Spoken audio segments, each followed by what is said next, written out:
Yuhuu! Human draw! Wala, nagbayad. Nagdagat kami, kasama namin ang buong barangay. Hindi, joke lang. Dito pala namin sinelebrate yung pagkapanalo ng mga volleyball girl. Mas pasurot lang ako, ngek.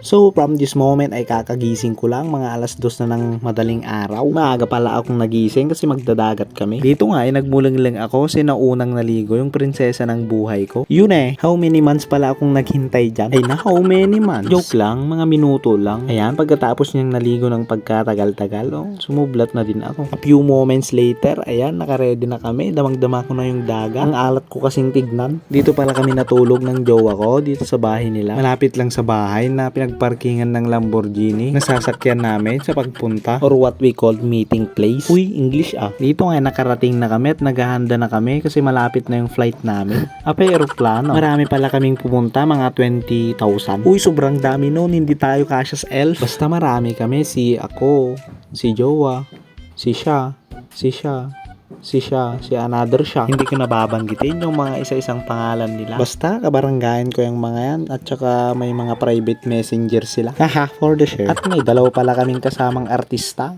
Hulaan nyo kung sino sila. Dito nga ang sakit na ng puwet ko pero laban. Yung mga nag-experience na nito, di ba, ang sarap, ang enjoy. Kahit na nayuyug-yug ka na, nahihilo ka na, inaantok ka na, parang ganito. Nangangalay yung mga tuhod mo, yung mga kamay mo, yung mga panga mo. Kakasuyaab dahil sa antok mo at naglalaki ang kapugian mo. Kaya wag nating kalimutan na cute pa rin tayo. At ayan na, ako ay nalulula. Kaya nag-stop over muna kami para kumain dito sa Gedli. Gutom na kasi kami. Pamigat pa lang namin to. In Tagalog, pang umagahan. Ang niluto pala namin hotdog at saka itlog. Ay sila lang pala nagluto for the share. Palayan! Kulkoy! Down, chocolate pa! Lumagtukan! Okay. Belas viva! Grasa sa bigos! Kawadi ka! Kawadi!